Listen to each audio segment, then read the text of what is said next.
હરિઓમ વિદ્યાર્થી મિત્રો, કેમ છો? બધા જ મજામાં ને?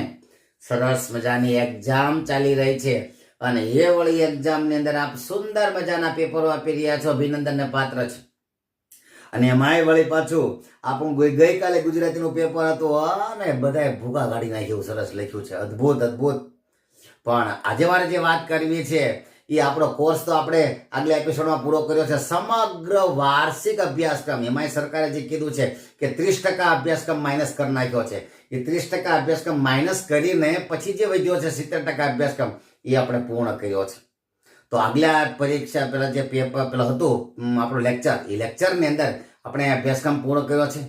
આજે જરા વાત કરીએ છીએ કે અભ્યાસક્રમ પૂર્ણમાં ચોક્કસ રિવિઝન રૂપી હોઈ શકે, પણ મારે જે વાત કરવી છે વ્યાકરણમાં કે કચાશ ન રહી જાય તમારી કોઈની. કારણ કે અમુક વિદ્યાર્થીઓ ભૂલ કરે છે, હું પેપર જ્યારે જોઉં છું તો ભૂલ કરે છે. નાની નાની ભૂલો તમને બહુ નડે છે બોલાવણે છે. તો આવો આજે વ્યાકરણના એક સરસ મજાના ટોપિક ઉપર જવાનો પ્રયાસ કરીએ. આગળ ચલી જ ગયો છે, ચાલે છે, ચાલુ અભ્યાસક્રમમાં બી ચાલે છે, પણ છતાં થોડીક નીચોડ રૂપે આગળ જવાનો પ્રયાસ કરીએ, છણાવટ કરીએ. વાક્યના પ્રકારો પરીક્ષામાં તમને પૂછે. સાદું વાક્ય, સંયુક્ત વાક્ય અને સંકુલ વાક્ય. બરાબર? તો વાક્યના કુલ 3 પ્રકાર છે, ભૂલાવું નહીં જોઈએ. વાક્યના કુલ કેટલા પ્રકાર છે? 3 પ્રકાર. અને એમાં પહેલો પ્રકાર જે છે જેનું નામ છે સાદું વાક્ય, ભૂલાવું જોઈશે નહીં. તો સાદું વાક્ય કોને કહેવામાં આવે છે? તો યાદ રહે દરેક કે જે વાક્યમાં કોઈ પ્રકારના સંયોજક આપેલા ન હોય, સંયોજક વગરનું જે વાક્ય છે જેને સાદું વાક્ય તરીકે ઓળખવામાં આવે છે. કોઈ પ્રકારના સંયોજક ના હોય. સંયોજક એટલે શું? તો યાદ રહે, 2 અથવા 2 કરતા વધારે વાક્યોને જોડનારા પદને સંયોજક કહે છે. દાખલા તરીકે, અમે શાળાએ આવ્યા, અથવા અમે ભણીએ છીએ, હું ગુજરાતીની કવિતા વાંચું છું, અથવા બારોટ સર ભણાવે છે, સુરેશ સર સ્ટેટિસ્ટિક ભણાવે છે, ચિરાગ સર એકાઉન્ટ ભણાવે છે. બરાબર? દાખલા તરીકે આપણા એચઓડી એટલે ધર્મેશ સર, તો ધર્મેશ સર આપણને માર્ગદર્શન આપે છે. એમાં ક્યાંય વચ્ચે કચ્ચે કોઈ જગ્યાએ સંયોજક નથી. એટલે જે વાક્યોમાં કોઈ પ્રકારના સંયોજક ન હોય દીકરા, એ સાદું વાક્ય છે. એટલે વાક્યના પ્રકારો. સાદું વાક્ય તમને પરીક્ષા રૂપી રીક્ષામાં કેમ પૂછાય છે? જોડાયેલા વાક્યોને સાદા વાક્યો રૂપે જુદા પાડો. એટલે એમાં સંયોજક જે છે, સંયોજકને તમારે જુદા કરી નાખવાના, છોડી દેવાના, અને પછી વાક્યો બનાવી નાખવાના. દાખલા તરીકે તમને પરીક્ષામાં પૂછાય છે કે અમે શાળાએ આવ્યા ત્યારે દરવાજો બંધ હતો, તો પહેલું વાક્ય અમે શાળાએ આવ્યા, બીજું વાક્ય દરવાજો બંધ હતો, ત્યારે કાઢી નાખવાનું. એટલે 2 વાક્યો બની ગયા. એકમાં રોકડ ખાતે, તમારે એકાઉન્ટ ભલે રોકડ ખાતે જમા કે ઉધાર જે કોઈ અહીંયા રોકડ છે, રોકડ બધા રોકડ છે. હે? તો શું છે સાદું વાક્યની વ્યાખ્યા? શું છે કે જે કોઈ વાક્યમાં કોઈ પણ પ્રકારના સંયોજકોનો ઉપયોગ કરવામાં આવેલો ન હોય. વ્યાખ્યા યાદ રાખજો, જે વાક્યમાં કોઈ પણ પ્રકારના સંયોજકનો ઉપયોગ કરવામાં આવેલો ન હોય તે વાક્યને સાદું વાક્ય કહે છે. બરાબર? ભૂલાવું નહીં જોઈશે, કારણ કે તમને પરીક્ષામાં પૂછાય છે કે સંયુક્ત કે સંકુલ વાક્યને સાદા વાક્યો રૂપે ફેરવો. દાખલા તરીકે, ભોજાએ મનમાં વિચાર કર્યો કે હું બાળકના શરીર પરથી કાફન લઈ આવીશ. તો ભોજાએ વિચાર કર્યો, પહેલું વાક્ય, હું બાળકના શરીર પરથી કફન લઈ આવીશ. બીજું વાક્ય, કે કાઢી નાખો. એ કે જે છે સંયોજક છે.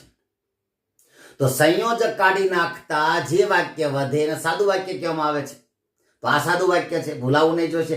બીજો પ્રકાર જેનો સરસ મજાનો છે, જો આ બધું તમારું હોમવર્ક આવે છે, સાદા વાક્યો જે છે એના 5 વાક્યો હોમવર્કમાં લખીને આવવાના છે, તમારે મોકલવાના છે. બીજું વાક્ય જે છે જેનું નામ છે સંયુક્ત વાક્ય. સંયુક્ત વાક્ય ભૂલાવું જોઈશે નહીં વ્યાખ્યા સાથે. બરાબર?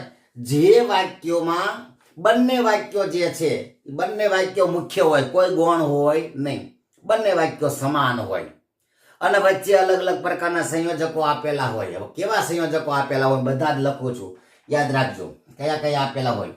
તો અને, કે, અથવા, વા, પરંતુ, છતાં, છતાં પણ, તો પણ, તેમ છતાં, એટલે કે,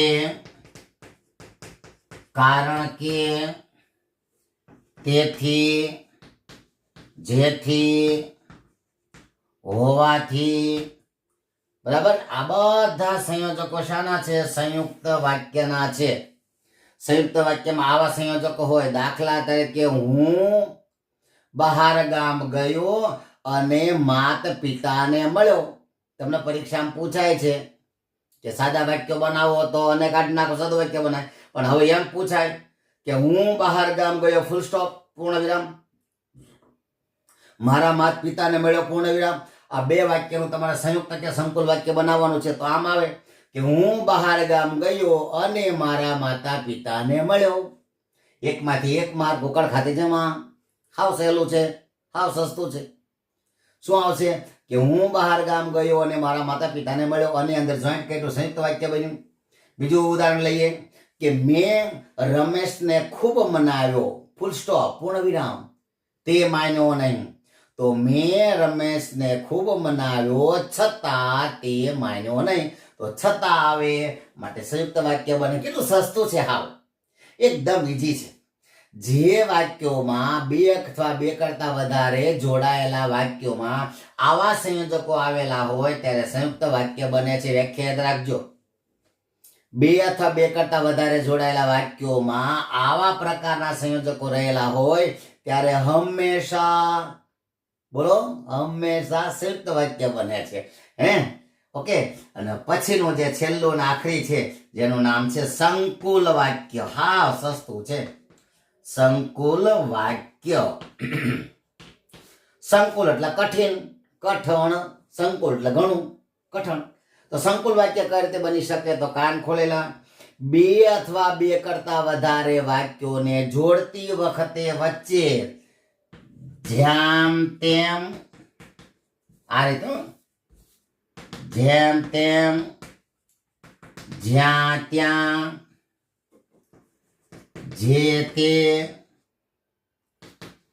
જેથી તેથી,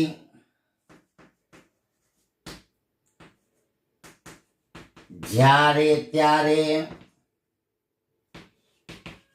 જેવું તેવું. યાદ રાખજો.